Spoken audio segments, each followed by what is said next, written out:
Dia berkata, sama seperti penampilan Paganini di atas panggung. Dia juga dibenci oleh semua orang. Setiap langkah pada saat itu juga sangat berat.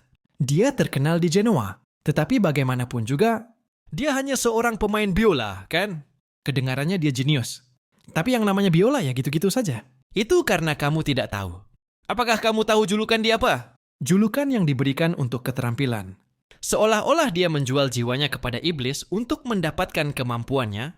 Makanya dia dijuluki Dewa Biola. Begitu lagu itu diputar, penonton langsung berseru.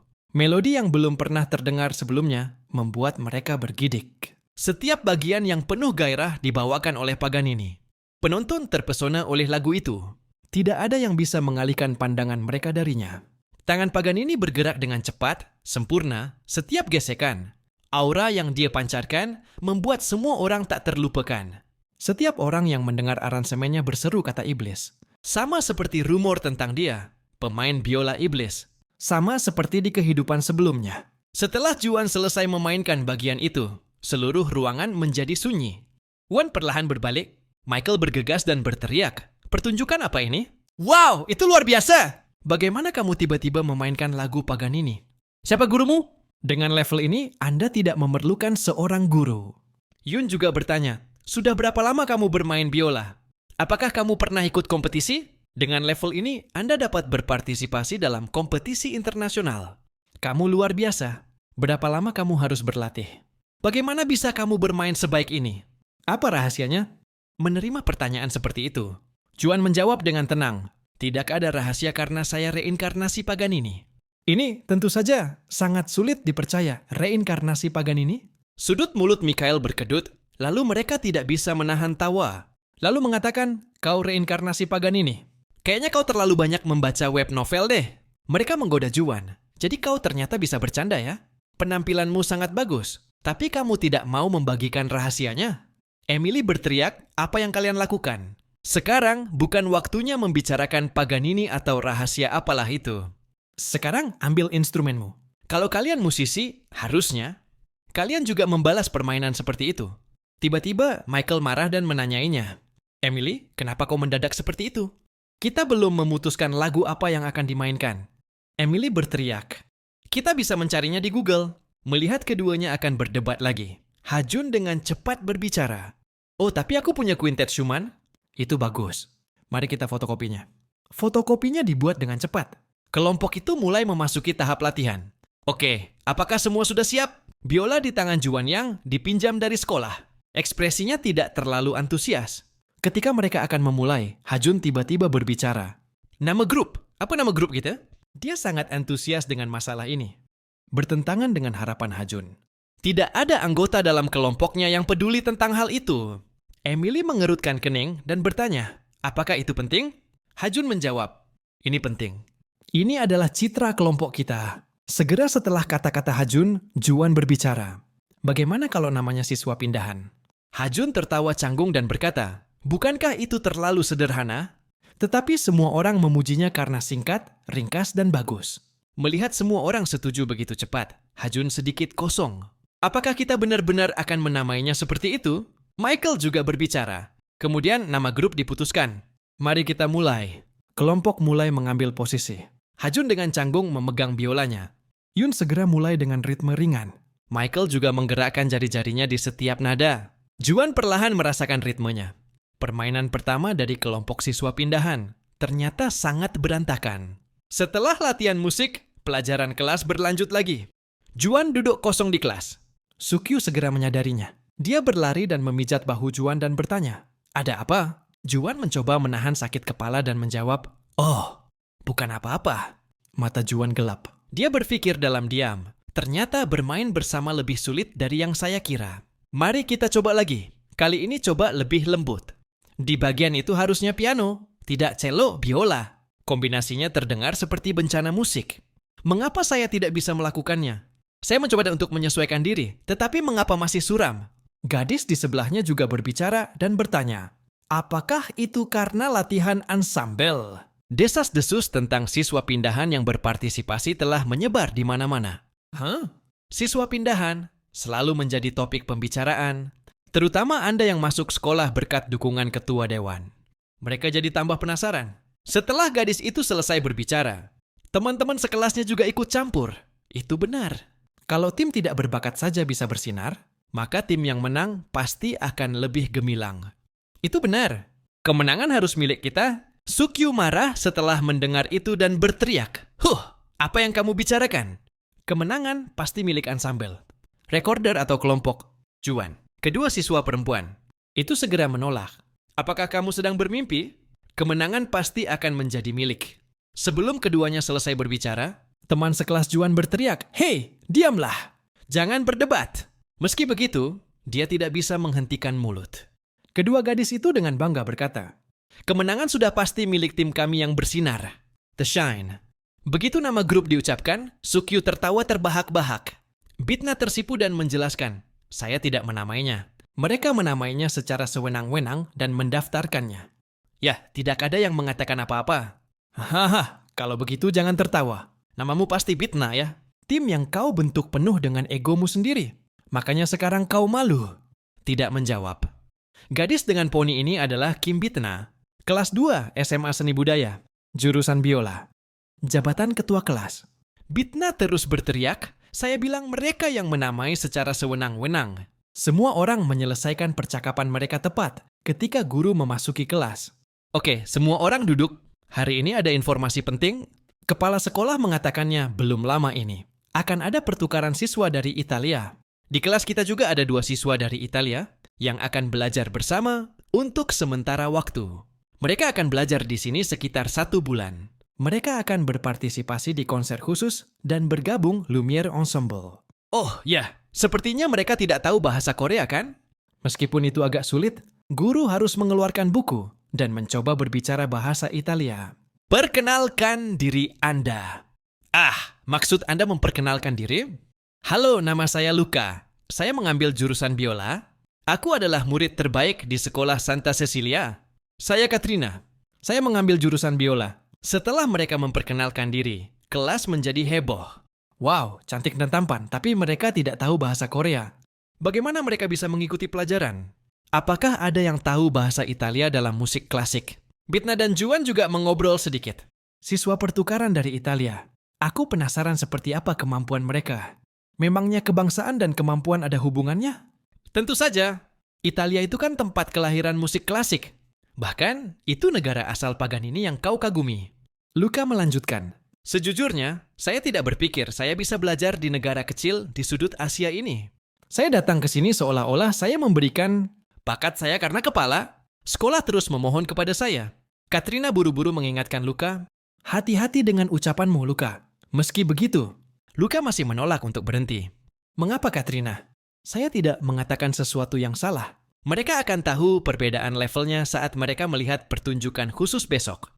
Sejujurnya, saya tidak tahu tentang K-pop. Tetapi musik klasik di negara ini mengerikan. Saya berharap saya bisa pergi ke Jepang. Dia mengatakannya karena dia pikir tidak ada yang akan mengerti. Tapi sayangnya, seorang siswa tiba-tiba berbicara dan membalas, Luca, lalu kenapa kau tidak pergi ke Jepang? Kenapa kau mengeluh di sini? Ucap Juan dengan acuh tak acuh. Luca dan Katrina tertegun. Keduanya tidak percaya dengan telinga mereka. Sukyo juga melebarkan mata dan terkejut dengan tingkat bahasa Italia Juan. Dan bahkan Juan terkejut oleh dirinya sendiri. Saya tahu bahasa Italia. Dan saya hanya tahu 1 atau 2 kalimat sebelumnya. Tetapi sekarang saya dapat berkomunikasi. Itu bagus. Luar biasa kekuatan dari masa laluku. Tetapi Bitna hampir tidak percaya. Hei, jadi kau bisa bahasa Italia? Juan ragu-ragu menjawabnya. Sepertinya begitu. Jawaban Juan langsung membuat Bitna mendidih. Jangan terlalu sombong. Saya juga akan belajar bahasa Italia. Guru mendekati Juan dan berkata, itu bagus. Kenapa kamu nggak bilang kalau bisa bahasa Italia? Kamu seharusnya mengatakannya lebih awal. Mulai hari ini, kamu menjadi pemandu untuk pertukaran pelajar di kelas ini ya. Guru berkata sambil menarik Juan ke depan. Aku akan memberitahu sekolah untuk memberimu jam sukarelawan. Bawa mereka berkeliling sekolah sepulang sekolah. Begitu Juan mendekat, Luca bertanya, hei, kau bilang apa tadi? Dia melotot dan mengancam. Karena hambatan bahasa, guru masih tidak tahu sikap dari 2 siswa baru. Guru dengan senang hati berkata, itu benar. Anda juga dapat membawa mereka ke pertunjukan khusus siswa pertukaran besok pagi. Juan menjawab, Bukan begitu, sepertinya tidak akan berjalan dengan bagus. Luca dengan marah bertanya lagi. Hei, apa yang baru saja kamu katakan? Sepulang sekolah, kelompok siswa pindahan berkumpul lagi di ruang musik. Kelas 3 juga memiliki siswa dari Italia. Itu benar, sikap mereka mengerikan. Tapi bukankah itu sangat menarik? Sepulang sekolah, kelompok siswa pindahan berkumpul lagi di ruang musik. Kelas 3 juga memiliki siswa dari Italia. Itu benar, tapi mereka mengabaikanku. Tapi apa kamu nggak penasaran? Besok ada pertunjukan spesial dari para siswa Italia. Aku juga menantikan pertunjukan mereka. Semua orang bersemangat, kecuali Hajun. Aku takut mereka juga berpartisipasi dalam ensemble Lumiere juga. Ada apa, Hajun? Apakah kamu takut?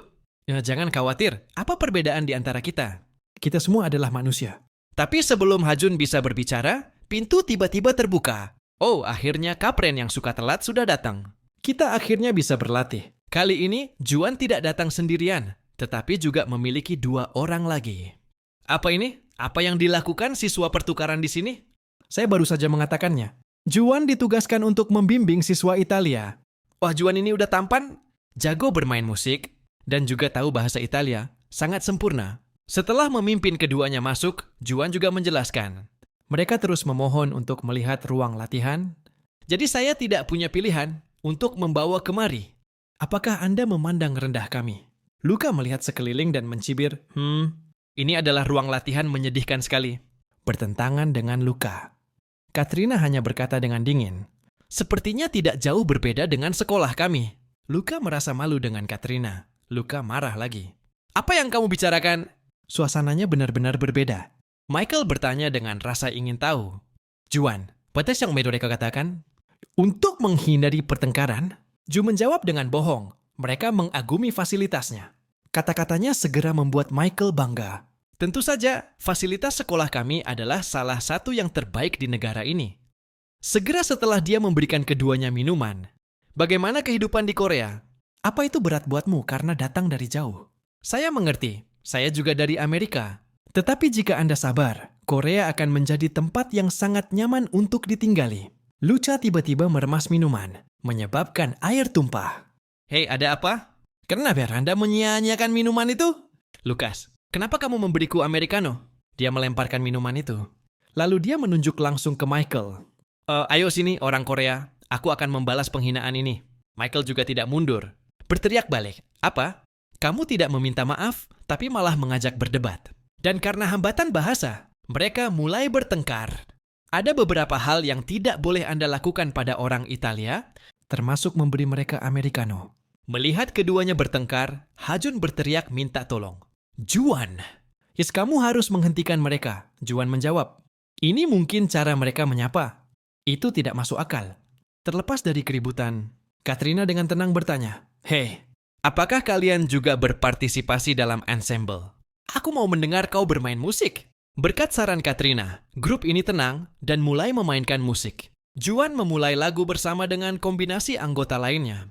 percakapan dengan kepala sekolah di Italia. Luka, saya sarankan Anda pergi ke Korea untuk pertukaran pelajar.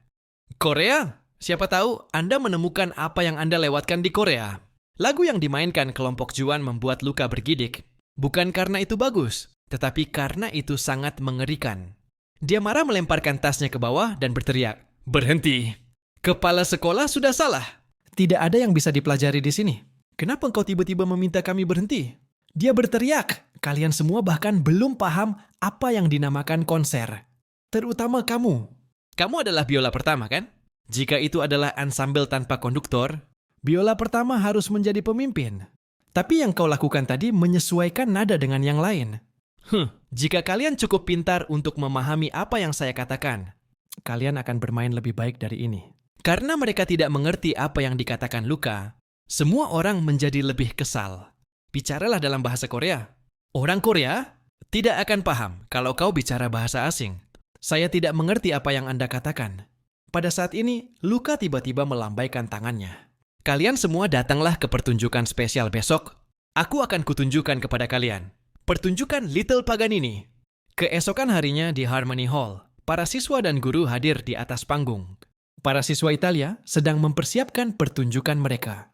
Para siswa menantikan penampilan khusus dari siswa Italia. Mereka mungkin akan berpartisipasi dalam Lumiere Ensemble juga, bukan? Apakah mereka satu-satunya saingan dari tim Bitna? Bukan hanya saingan, tetapi satu-satunya pesaing untuk kejuaraan. Selanjutnya adalah tim Little Paganini, yang terdiri dari siswa pertukaran, yang akan menampilkan aransemen kuartet dari Second Movement Paganini. Juan mendengarkan dengan sangat penuh perhatian. Dia mengingat percakapan kemarin. Little Paganini, itu nama panggilanku. Aku seorang violinis genius. Julukan ini diberikan karena gaya bermain biolaku mirip dengan Paganini. Juan hanya mengenang sejenak dan kemudian merenungkan. Namun, apakah ada alasan untuk mengatur musik ini untuk kuartet gesek? Sepertinya ide atau kepercayaan diri mereka sedikit berlebihan. Ha-jun duduk dengan gugup mempersiapkan mental memainkan musik. Paganini untuk pertunjukan pertama. Melihat wajah Ha-jun berlumuran keringat. Michael menggoda Ha-jun, apakah kamu takut? Ha-jun terkejut dan menjawab, tidak, aku hanya sedikit gugup. Jangan gugup, toh mereka juga manusia. Pertunjukan sudah mau mulai. Biola mulai digesek, dan penggagasnya adalah Luca. Setelah itu, 3 anggota tim dengan cepat menyusul. Musik yang mereka mainkan membuat seluruh penonton kagum. Tidak terkecuali Mikkel, matanya tak tergoyahkan. Selalu menatap panggung. Musiknya membuat mata semua orang melebar karena terkejut. Bitna juga merupakan salah satunya. Luca merasakan musiknya dengan sangat baik. Dia menutup matanya untuk menikmati setiap ritme lagu. Anggota tim lainnya juga dengan cepat menyusul Luca. Yang Luca ciptakan bukan hanya musik, tetapi juga aura seorang seniman sejati. Musik memenuhi ruangan. Luca bermain dengan sangat antusias, sama seperti Paganini. Luca tersenyum sangat puas. Kemegahan pertunjukan menyebar ke seluruh ruangan. Di atas panggung, aura penuh terpancar keluar. Ha-jun berseru dengan kekaguman, hangat sekali. Michael juga menambahkan, sangat cantik. Emily juga berseru, memang itu bukan hanya kata-kata kosong. Bitna tidak bisa menyangkal bakat mereka saat ini. Tidak heran mereka disebut Little Paganini. Jika Paganini masih hidup, dia mungkin akan bermain seperti ini. Setelah menyelesaikan konser, Luca tersenyum puas meskipun keringat menetes di wajahnya. Anggota tim lainnya juga bekerja sangat hebat. Lagu berakhir, tetapi para siswa di bawah masih ternganga. Segera setelah itu, tepuk tangan mulai meletus. Para siswa semua berdiri dan bertepuk tangan dengan antusias. Juan juga menyadari apa yang kurang selama ini. Jadi sekarang saya sudah paham. Kelompok siswa pindahan pindah kembali ke ruang musik nomor 2 bersama-sama. Begitu mereka memasuki ruangan, Yun mulai menangis. Tidak ada harapan. Melawan anak-anak seperti itu untuk masuk ke Lumiere Ensemble. Sama saja seperti menantang maut. Mendengar ini, Ha-jun langsung menghibur. Tidak seperti itu, Yun. Mungkin kita akan beruntung dan menang. Begitu dia mengatakan itu, Juan segera membalas, tidak mungkin. Kalau begini terus, kita tidak akan bisa menang. Emily juga berbicara. Hei, mungkin itu benar. Juan, apakah kamu harus mengatakannya seperti itu? Tapi kemudian Juan mengumumkan, aku harus menang. Mendengar itu, Emily tertawa. Menang akan sangat bagus. Jika kita bisa memenangkan Ensemble Lumiere, maka kita dapat tiket masuk ke perguruan tinggi musik manapun. Tapi itu tidak mudah. Yun juga setuju. Emily benar, tapi perbedaan level kita terlalu jauh. Juan menyela, kalau begini terus, baiklah. Sejak awal, saya seharusnya tidak mencoba menyesuaikan diri dengan gaya bermain kalian. Tapi kalian yang harus menyesuaikan diri dengan gaya bermain saya.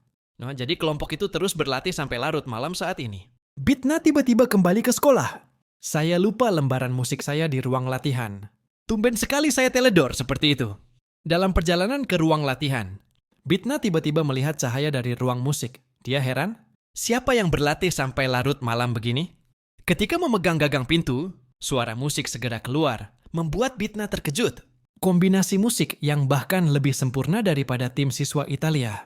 Juan dengan gelap memegang instrumennya dan menarik setiap ketukan yang dia lakukan.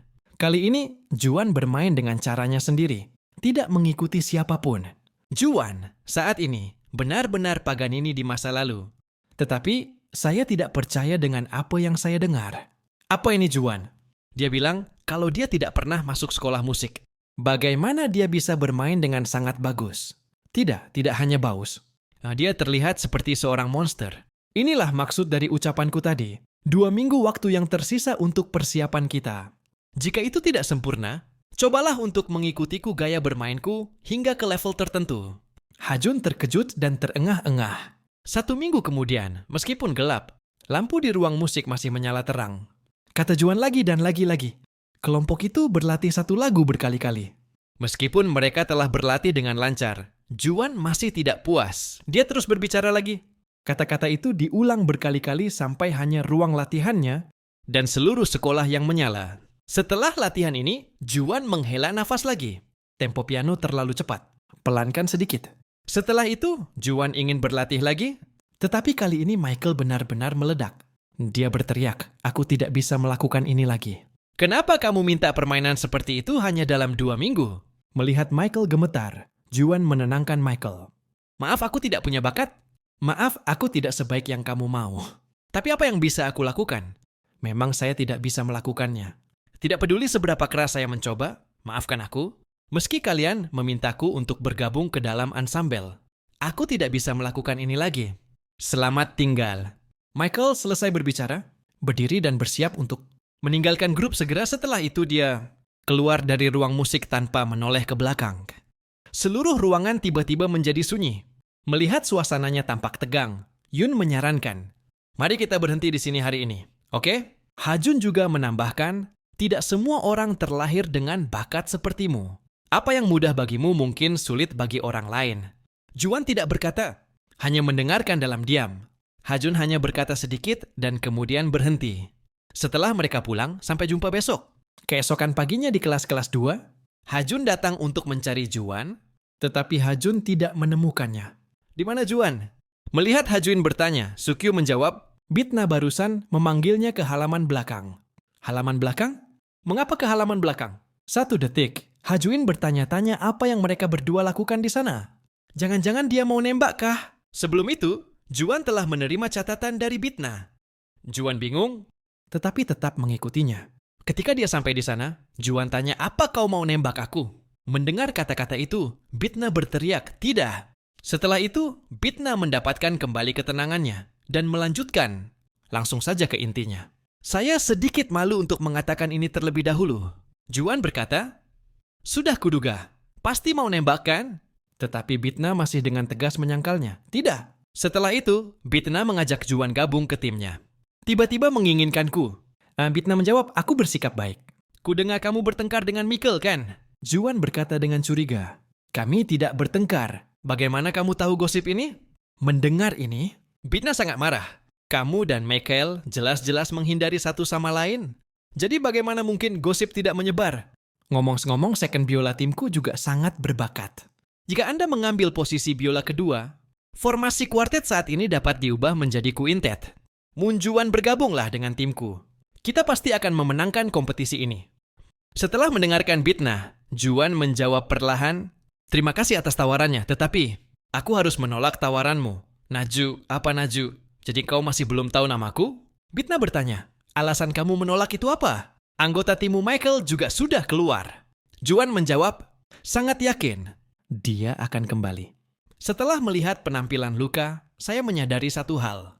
Peran biola bukan hanya untuk menyelaraskan dengan tim, Tetapi juga sebagai pemimpin dan penunjuk arah tim dan percaya pada anggota tim. itulah peran biola terkemuka. Jadi saya mati aku menepasi tak fedahnya.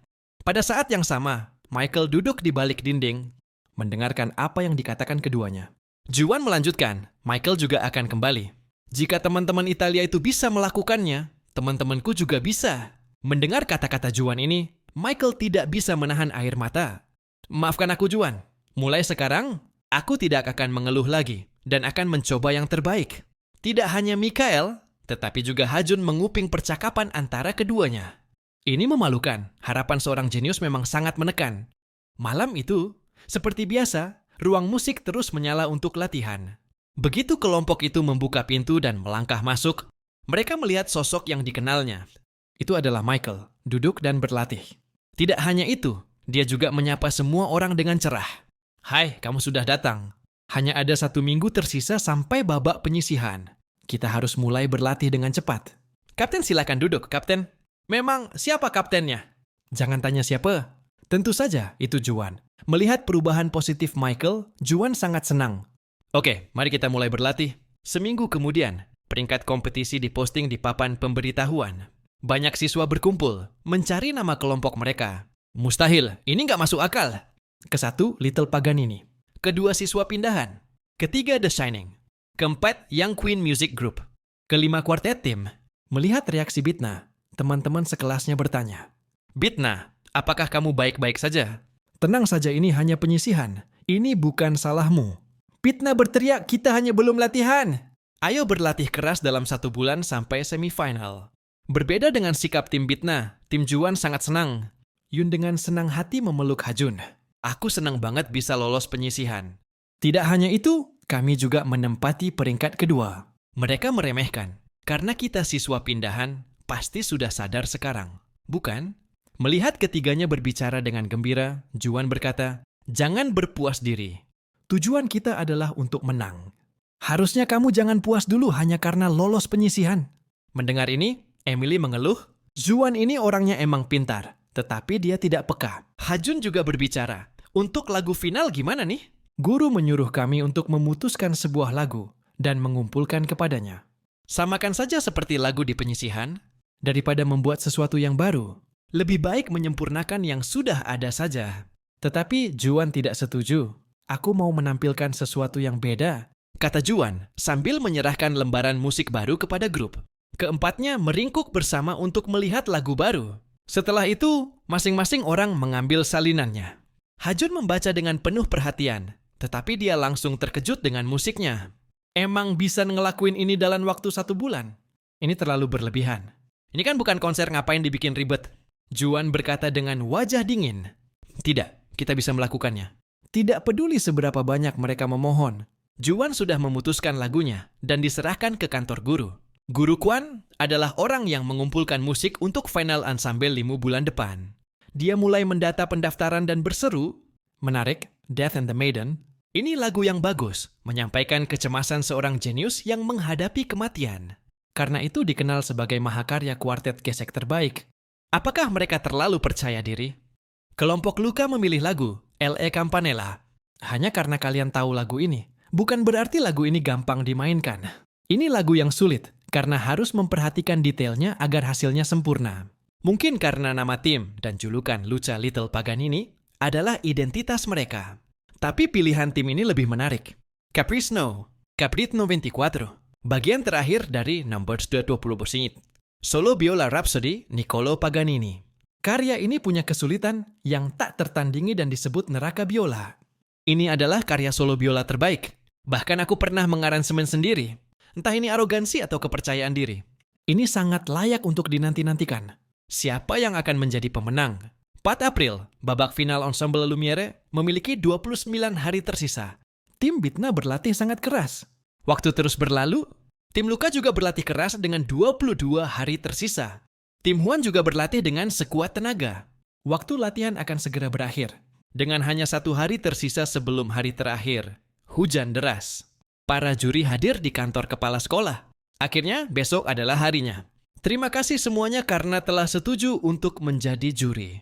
Kepala Sekolah SMA Santa Cecilia, Ricardo Moretti berbicara, apa yang Anda katakan? Anda sudah mengizinkan murid kami untuk belajar di sini.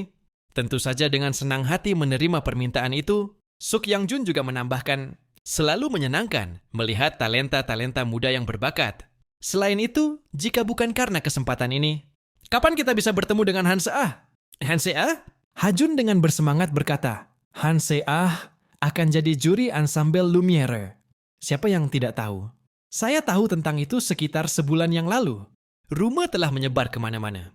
Oh, benarkah? Apakah saya satu-satunya yang baru mendengarnya? Tetapi, itu jelas hanya rumor palsu. Nggak mungkin Hanse Ah akan jadi juri di pre-eliminasi. Kelompok itu sedang berjalan, tiba-tiba seseorang berhenti. Hajun berbalik dengan tatapan kosong. Dan orang itu adalah Juan. Juan berdiri membeku di tengah hujan, bahkan ketika air hujan telah membasahinya sepenuhnya.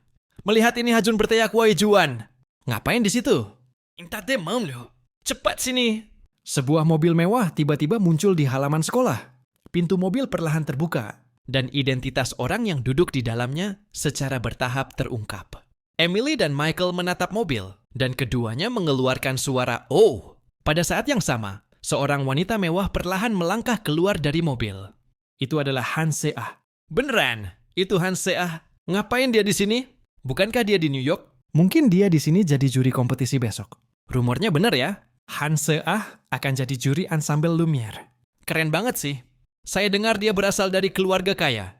Mobilnya juga mewah. Kerumunan sepertinya membeku ketika mereka melihat Han Se-ah. Setiap langkahnya memancarkan kemewahan. Han Se-ah dikawal oleh pengawal ke sekolah. Dia secara bertahap melewati kerumunan, Termasuk kelompok Juan. Mampu melihat Han Se-ah dari jarak yang begitu dekat. hidung Juan tanpa sadar memerah. Dia seperti dewa yang bersinar melewati Juan. Meski begitu, Juan tidak berani melihat secara langsung. Dia hanya menundukkan kepalanya. Han Se-ah adalah orang Asia pertama yang tampil di konser New York Philharmonic Orchestra. Begitu Han Se-ah melewati Juan, tubuhnya tanpa sadar bergetar.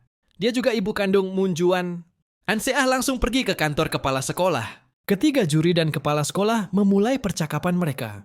Saya tidak memiliki kriteria penilaian khusus. Tolong ikuti hati Anda. Karena saya pikir penampilan yang baik adalah salah satu yang dapat menyentuh hati.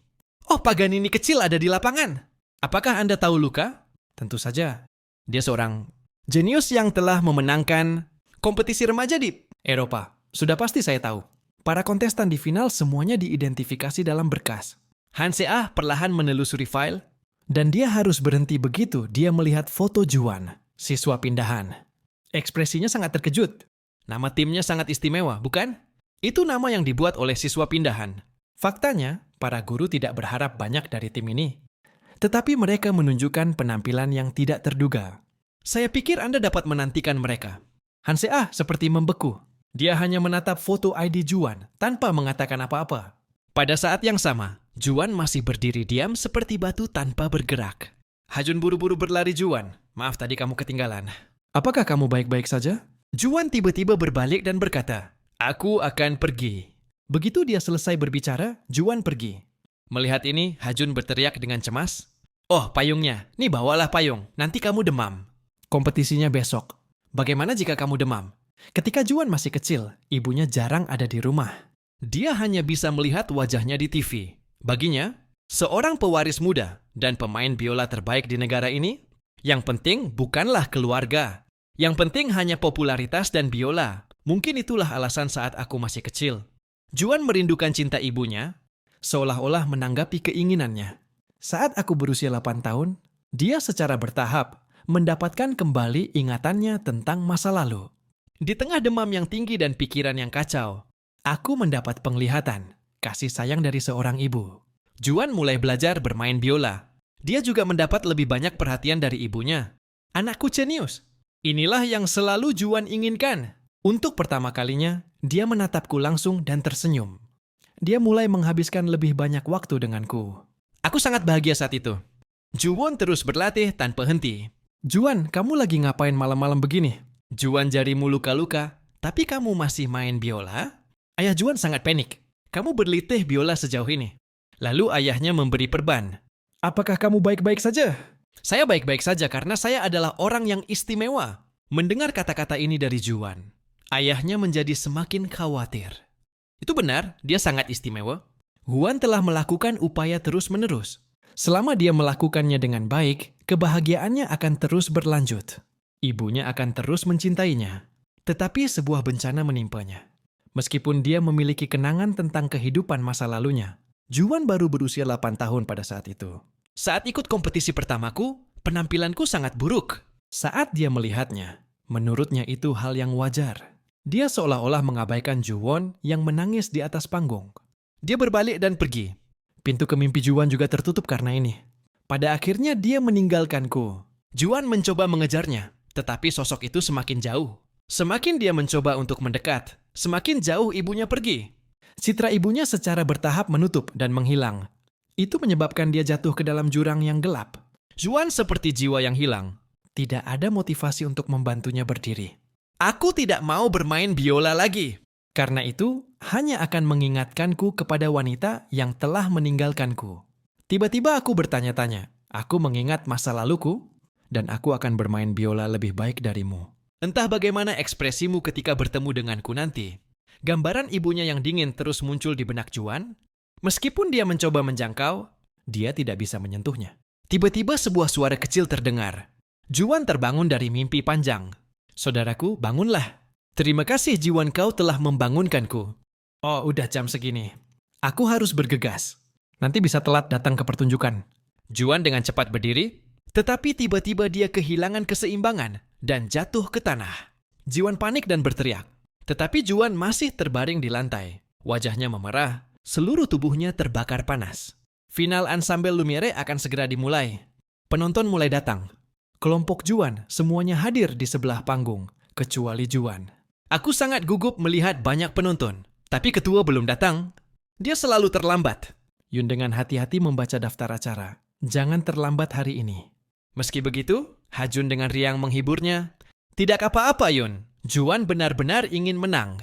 Dia pasti tidak akan terlambat. Pada saat yang sama, adik laki-laki Juan menangis dan memanggil. Kakak, bangunlah. Juan dibawa ke rumah sakit oleh ayahnya. Dia dengan cepat menghubungi wali kelasnya. Pada saat itu, Juan tiba-tiba terbangun. Dia melihat sekeliling. Apakah ini rumah sakit? Jam berapa sekarang? Saya harus berpartisipasi dalam ansambel saat ini. Ayahnya telah menghubungi guru Juan. Halo wali kelas. Juan tidak bisa masuk sekolah hari ini. Kondisi tubuhnya sedang tidak baik. Sepertinya dia flu. Ketika ayahnya sedang berbicara dengan wali kelas, tiba-tiba sebuah lengan terulur dan meraih lengan bajunya. Dia terkejut dan berbalik. Ayah, aku bisa pergi ke sekolah. Ayahnya buru-buru menghentikannya. Apa yang kamu bicarakan? Kamu masih demam. Juan tidak ragu menyuntik lengannya. Dia dengan cepat mengambil telepon ayahnya, guru. Tolong beritahu anak-anak saya akan segera sampai di sana. Setelah mengatakan itu, Juan buru-buru pergi. Meskipun ayah dan adik laki-lakinya mencoba memanggilnya kembali. Para juri semuanya hadir di depan panggung. Para siswa mulai mendiskusikan. Hei, lihat. Kepala sekolah Santa Cecilia Ricardo. Wow, itu luar biasa. Bahkan dia datang ke Korea. Orang di sebelahnya Hansea, bukan? Orang Asia pertama yang konser di New York Philharmonic. Apakah rumor itu benar? Tunggu, melihat lebih dekat. Orang di sebelahnya juga terlihat familiar. Suk Yong Jin. Suk Yong Jin. Siapa dia? Itu benar, dia adalah pengusaha yang sangat sukses. Apakah kamu tidak menonton beritanya? Saya mendengar bahwa dia saat ini sedang mendirikan sebuah perusahaan hiburan musik klasik. Mungkinkah dia datang ke sini untuk itu? Mendengar siswa di belakangnya berisik. Kepala sekolah dengan canggung meminta maaf kepada Yang Jin. Haha, maaf anak-anak itu sedikit. Yang Jin menjawab sambil tersenyum, tidak apa-apa, mereka tidak salah. Kompetisi dimulai, MC dengan cepat memperkenalkan. Selanjutnya adalah penampilan pertama oleh tim siswa pindahan dengan Caprice nomor 24 di dalam sayap. Bitna juga menerima pesan dukungan dari ibunya. Meski begitu, wajahnya tidak memiliki kegembiraan. Seorang jenius. Dia benar-benar percaya akan hal itu. Bitna mengingat belayan lembut ibunya di kepalanya. Ibunya berkata dengan lembut, Bitna, aku akan keluar sebentar. Kamu tunggu di ruang tunggu ya. Bitna menjawab dengan sangat gembira saat itu. Iya. Setelah itu Bitna membuka pintu dan masuk ke kamar. Suara yang datang dari dalam mengejutkannya. Setelah bertemu dengan anak laki-laki misterius di hari itu, aku menyadari bahwa aku hanyalah orang biasa. Sama seperti beberapa minggu yang lalu, ketika Bitna melihat kelompok Juan berlatih. Dia merasa seperti dia hanyalah seorang siswa dengan bakat yang biasa-biasa saja. Tetapi pada saat ini, suara Hajun tiba-tiba mencapai telinganya. Guru, tolong. Juan sebentar lagi datang. Bisakah Anda menunggu sedikit lebih lama? Tidak, kita tidak bisa menunda pertunjukan lebih lama lagi. Apa kamu mau memberi alasan kepada penonton ketika kamu menjadi seorang profesional nanti? Tim Anda didiskualifikasi. Bitna sedikit terkejut ketika dia mendengarnya. Didiskualifikasi? Jangan-jangan Juan belum datang. Oke, jika orang itu tidak ada di sini, maka saya akan menang. Setidaknya kita akan mendapatkan tempat kedua. Ini adalah kesempatan kami. Kami telah berlatih sangat keras. Kami tidak ingin kalah dari mereka yang hanya terlahir dengan bakat. Rayakanlah dengan penuh semangat. Bitna menghadapi pikirannya sendiri. Dia melihat dirinya sendiri dengan sangat serius. Kemudian, dia mengulurkan tangan dan membelai pipinya yang lebih muda. Itu benar. Aku tidak ingin kalah. Lalu dia berlutut dan memeluk dirinya sendiri. Jadi berhentilah melarikan diri. Akhirnya Bitna bisa melepaskan obsesinya. Oleh karena itu, ingatan tentang citra Bitna muda secara bertahap menghilang. Setelah itu, dia dengan cepat pergi ke guru. Guru, ada apa? Bagaimana kalau tim kami menukar urutan dengan tim siswa transfer? Aku tidak boleh menang tanpa berjuang. Pada saat yang sama, Juan mencoba yang terbaik untuk sampai ke sekolah.